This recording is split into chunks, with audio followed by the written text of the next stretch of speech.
किसी दूसरे इलेक्ट्रिशियन के हाथ से अगर छत का काम होया हुआ है या फिर वॉल कटिंग हुई हुई है, फिर आपको अगर वायरिंग का काम मिलता है, स्विच बोर्ड का काम मिलता है, तो आप सोच समझ के वो काम कीजिएगा। क्यों, मैं बताता हूँ।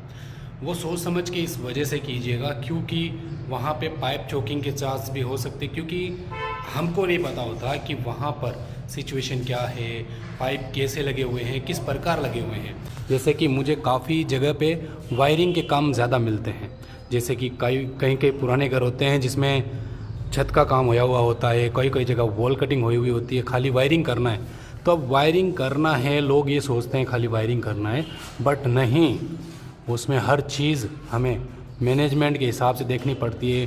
क्या कोई पाइप चोकिंग वगैरह तो नहीं है, एमसीबी बॉक्स एकदम प्रॉपर, एमसीबी बॉक्स की जो लाइनें आ तो रही है ना, सब कुछ परफेक्ट है या नहीं।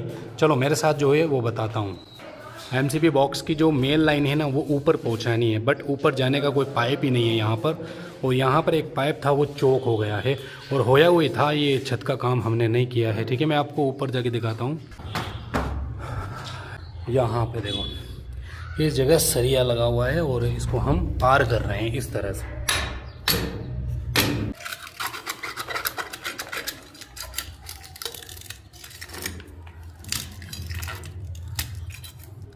तो अब यहाँ से हम वायर को निकालेंगे और एमसीबी बॉक्स तक पहुँचाएंगे।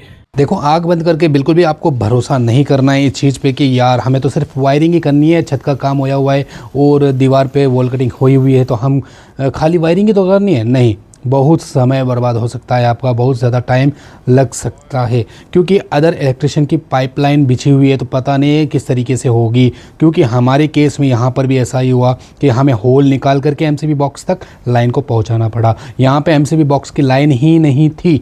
हमने सोचा लाइन है, सब कुछ है, पाइप मिलाने के बाद भी लाइन नहीं मिल रही, ठीक है। तो इस चीज़ को मद्देनज़र रखते हुए आपको पेमेंट जो है ना, कस्टमर को अच्छे तरीके से बताना है कि देखो छत का काम दूसरे का है, वॉल कटिंग दूसरे की है, तो पहले या तो उसी को बुलाओ, या अगर आप हमें काम देना चाहते हो तो हमारी जो प्राइस है ना, वो यह लगने वाली है आपके अनुसार, ठीक है।